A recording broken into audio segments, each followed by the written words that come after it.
Pag sinabing K-Boys, ang pinakaunang pangalan na papasok sa isip mo ay walang iba kundi Mr. Bentiboy. Siya ang pinakaunang kasama ni Kalingap Rab sa mga mission. Isang mabait at maaasahan na Kalingap. Masasabi mo talaga dati na siya ang pinakasikat sa lahat ng K-Boys. At ngayon, kahit hindi na siya nakakasama ni Kalingap Rab, ay nananatili siyang tapat sa Kalingap. Pero, kumusta na kaya siya ngayon?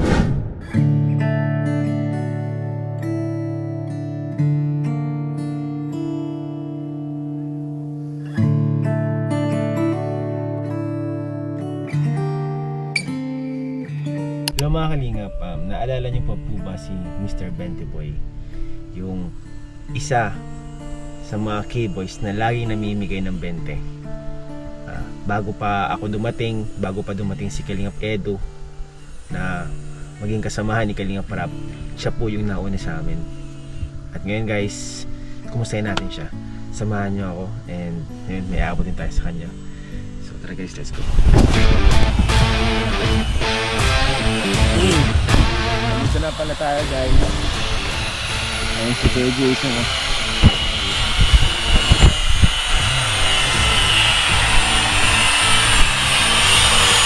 Oy, Kuya Jason! Oy! Nag-grinder si Kuya, may ginagawa si Kuya. Buti na lang mga Kalingap, naabutan natin si Kuya Jason. May ginagawa pala sila Kuya Jason. Yung istante. Estante! Yan. Para saan yan Kuya? Istante yan dito sa sa tindahan. Tindahan? Nag-ano kasi ako ng dito sa Sari Store kasi yung space kasi yung sayang. Tapos ang plano ko sana nun kasi magkano ba kami ng banana chips. Nagtanong ako sa palengke, ang mahal ng renta 25,000. 25,000? Ang monthly. Tapos ang 1 month advance to 2 month deposit. Di Grabe ano, 75,000. 75. Di naisipan ko na lang na magpagawa ng ganito. Saka yung pinaka ko dito, sakto nagbigay si Ma'am Sam. Kilala mo si Ma'am Sam Fernandez. Parang familiar, oo. Parang matagal na matagal na sponsor natin ng Kalingap. Yan, Kalakasado. Bali nagbigay siya ng ano sa akin, para pera. Dito. Sa facility. Ako na daw ang bahala, sabi niya. Naisipan ko, sabi ko, tita, baka pwedeng dagdag lang natin sa sa sari-sari store kasi di na ako magpepesto dun sa palengke, no? Kaya dito, May nadaan mo dito Kuya, parang ano? May mga nagdadaan dito. Yung iba nga nandiyan sa unahan, nag-ano na walang tindahan. Sakto. Kailangan ng sa tindahan baga. Isipan ko rin kasi dagdag na income din sa mga beneficiary ko kasi ang vlogging baga hindi pang matagalan. Oo.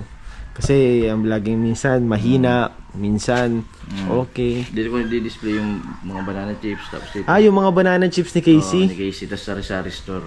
Grabe, napanood ko. Congrats kay Casey, nanganak na. Kasi kumbaga sa ang Kalingap baga, kumbaga sa one Kalingap, one family. Hanggang sa uling hindi nag-iiwanan, hindi mo siya pwedeng iwanan. Kaya nakakatuwa kasi yung pagod baga nila Lola, nila Lolo ni Casey. Makita natin na hindi nila sinukuan si Casey. Yung gumaling na gumaling na si Casey Kuya ano. Gumaling na. Tapos pati yung partner niya. Nagkaroon kasi siya ng postpartum depression sa panganganak. Oo nga. 9 months siyang hindi nag-inom ng gamot. 9 months din siya na andurang injection. Grabe, buti na niya yun buti na lagpasan niya yun 9 months na manage niya. Napipigilan niya kasi inisip niya nga yung anak bata, niya. Yung anak niya.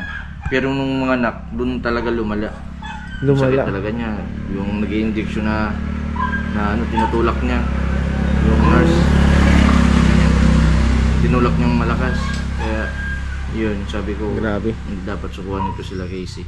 Kaya Kasi yung mga beneficiary natin ng Kalingap, sila Bina, sila, magagaling na sila. Si Bina, sa tulong din ng sponsor, nagkaroon ng tindahan ngayon. Siya may tindahan na Kuya, no?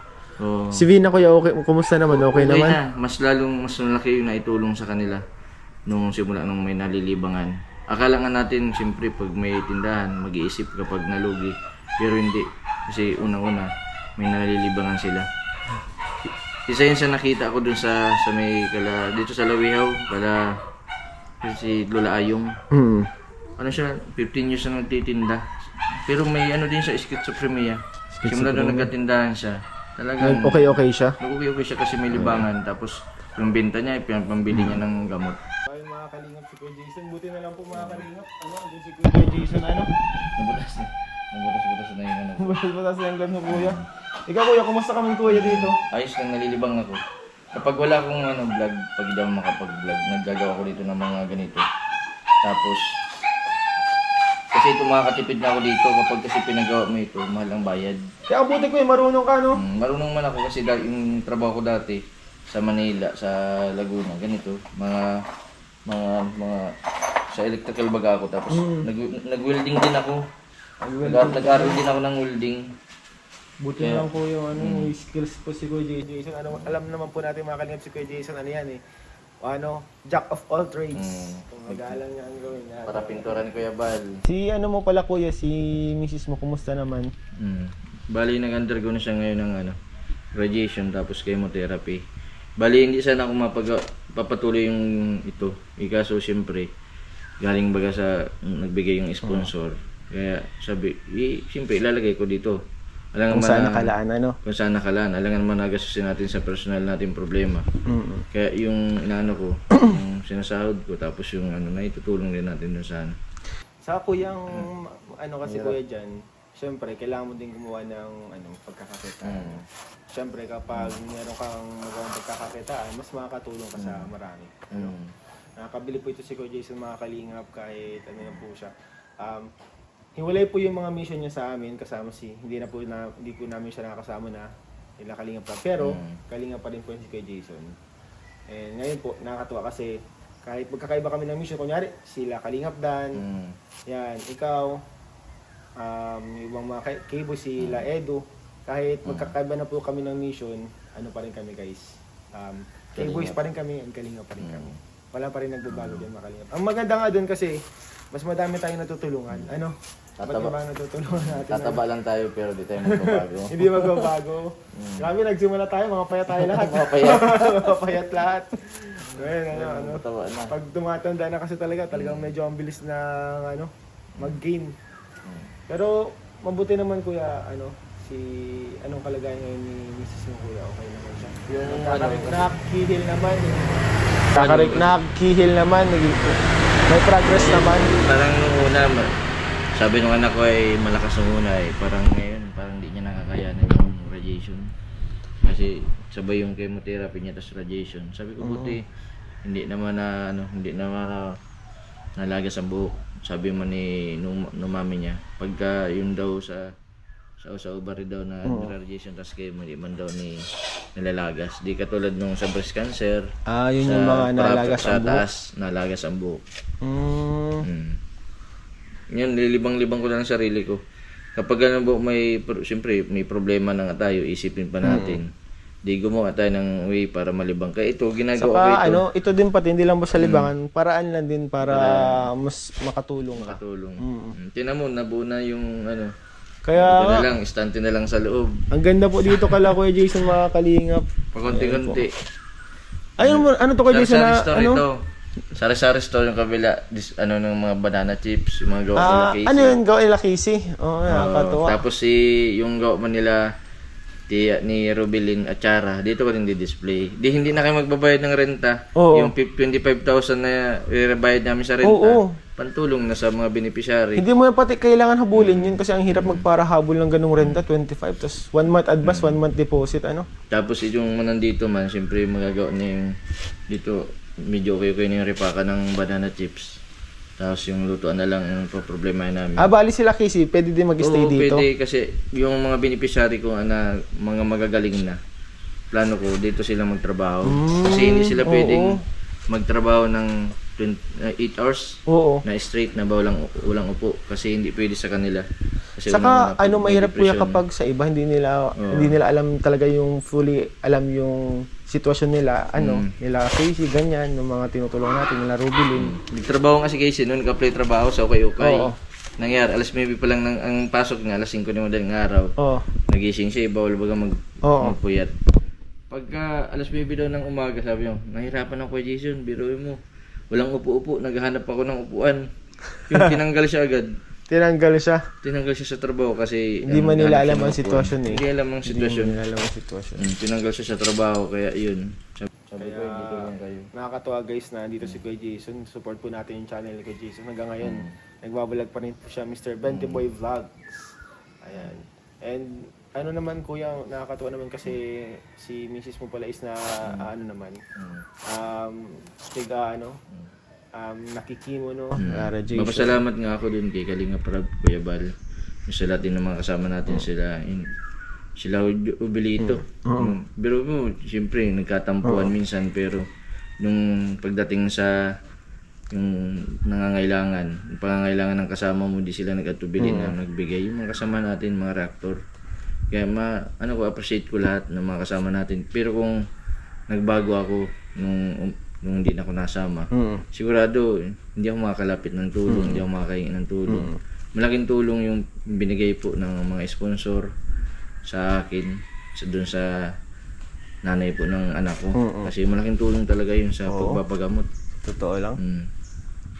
Kasi saan ka kukuha ng ganong kalaking pera? Lalo na ngayon sobrang hirap sa panahon ngayon makahanap ng ganong kalaking pera. Yung Kuya Jason, yung kabutihan ng puso mo nagbunga. Kumbaga, doon mo nakita na maayos kang tao kasi may mga bumabalik para tulungan ka kapag nasa panahon ka ng kahirapan. Kasi manang din ang naano ko sa sarili ko, wala man tayong may pagmamalaki dito pag nawala na tayo. Yung nga, dito sa baba, makapangyarihan tayo. O ano man ang Pero pag namatay tayo, isa lang ang pupuntahan na dalawang lugar lang yung pupuntahan natin. Kung mabuti tayo, sa tayo mapupunta? Kung masama tayo, sa na tayo So, ayun. Kuya Jason, kaya din pala ako nagpunta dito kasi may nagpapaabot na blessing para po sa inyo. So, ito po galing kay Tita Lourdes. Galing dito kay Tita Lourdes. Thank you po so much kay Tita Lourdes. Kilala mo si Tita Lourdes? Lourdes. Of California? Lourdes si Rambahan? Oo. Si Ma'am Lourdes, salamat po. Actually, matagal na po ito mga kalinga pinapaabot. Talagang sobrang busy na din po. Hindi tayo makapunta. Kasi medyo malayo din itong kala Kuya Jason. And ayun, Kuya Jason, ito. 5,000 pesos po. Galing po kay Salamat Tita po. Lourdes.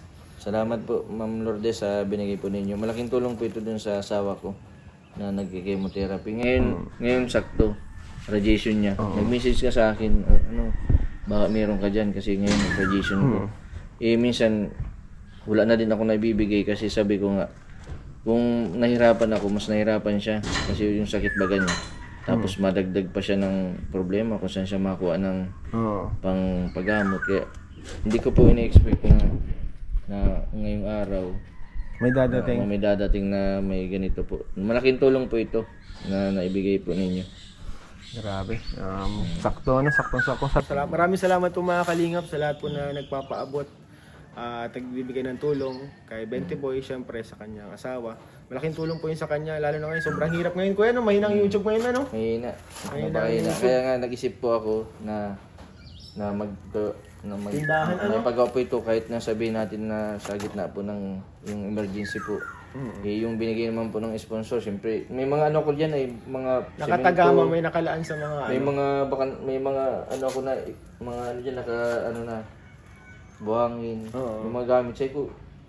Dito na ako magpagawa ng Oo, mas maganda yung kuya. Kasi marami naman ng dinata, nagandaan-daan dito, no? din sa mga yung mga beneficiary ko katulad ni Charmaine, may depression. Oo. Para kahit pa paano may malilibang sila dito. Kaya maganda yun. Nakapagbigay pa si Kuya Jason ng naging blessing trabaho sa mga niya, tinutulungan talaga beneficiaries. Sa mga gusto pong magpaabot, magpadala para kay Jason, pwede niyo po siyang message sa kanyang Facebook page, Jason Saldua yung kuya, Jason Saldua. And ilang na ngayon followers? Baka maraming poster. 390 plus 300,000 plus ang 300,000 plus, almost 400,000. Basta naka-read ang profile ko, naka-read na damit. Basta naka-read po siya. And pwede din po kayo mag-message sa Facebook page ko, Ian Ramirez, kung gusto nyo magpaabot kay Kuya Jason kasi sa totoo lang, sobrang kailangan po nila ngayon ng Sabay-sabay. financial support kasi yung sakit na cancer, hindi po siya basta-basta, hindi po siya biro. Talagang malaking pera ang kailangan. Akala ko nga yan nung una. Kasi una yung nanay ko yung nanay ko kasi ng colon cancer. Hanggang ngayon, sa nakaka-recover na si nanay ko. Grabe ano? Magpa 5 years na. Kaya nga, di ba nung may taning na ang buhay na? Taning 2 buwan lang. 2 buwan. Tapos inilaban namin, sabi ko, isa lang po tayo. Ang pinaka talaga yung pagdadasal. Dasal. Saka dapat yung pasyente lumalaban din, lakas Hindi na lakas siya, ng loob, no? yung nanay ko hindi nagpa-chemo. Hindi nagpa-chemo? Hindi nagpa-chemo. Yung mga kasabayan niya, wala na lahat. Grabe. Yung nanay ko, na-operahan lang siya pero di siya nagpa-chemo. Hanggang ngayon, 5 years na yun? 5 years na ngayon. Grabe, tagal na. Kaya naiiyak po ako mag-post yung maghingi sa mga tao kasi nung una pa lang sa nanay ko pa lang marami na din tumulong nun ay maraming nagbigay ng paabot siyempre iniisip ko din yung mga sponsor natin may mga kanya-kanyang pamilya din pero nagpapasalamat din ako na marami May mga kasi ano pa din, may mga... kahit hanggang ngayon yung mga vlog ko sinisili lang ang vlog ko pero sinusuportahan pa din nila ako ang kahit pa paano malaking tulong din sa mga beneficiary katulad nila DC, Rubilin, yan, sila Erin. Oo. Dami sila Bina, no? Dami po si Kuya Jason, ano, mga binablog din tinutulungan. At yung iba pong mga binablog natin dati, binabalikan po ni Kuya Jason. Nakakatuwa kasi yung bagang yung dati, lang tayo, sama-sama lang tayo sa kanila. Tapos ngayon, May nakakatulong mga din kanya-kanya tayo. na din tayong tinutulungan. Yun naman po talaga ang purpose natin na habang tumatagal, mas madami tayong matulungan, mas madaming mabagong buhay. Kaya ayun. Salamat. Kuya Jason, hindi lang na magtatagal ha. Sige. Kasi may mission din kami kasama si Kalinga Prab. So, salamat po sa oras ni Kuya Jason. Maraming salamat and support po natin. Bente Boy Vlogs. Ayan. Maraming salamat po sa inyo. Sana patuloy pa po nating suportahan sila Kalinga Prab, Kuya Bal. Sana yung mga dati po namin kasama na kung sana ay magkaisa na lang po tayo para sa mga tinutulungan natin. Kasi ang pinakapitado talaga yung mga nangangailangan ay kaya dapat mas marami pa yung matulungan. Maraming salamat po. Suportahan natin si Kalinga Pian. Hindi pa rin nagbabago. Ayan si Kuya Jason din po, nakakatulad ng dati, napaka-humble lang. Salamat po.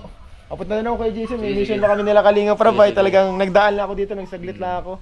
So ayun mga Kalingap, subscribe natin sa mga hindi pa po nakasubscribe. And syempre, support po natin Kuya Paul Santos, Kalinga Prab. Syempre, lahat ng bumubuo sa Kalingap. So ayun guys, punta na ako Kuya Jason. May ginagawa pa pati si Kuya Jason eh, nag-ano pa si Kuya Jason eh. Ako ano nang ganito? Yung istante yan, istante. Stante. Sige Kuya.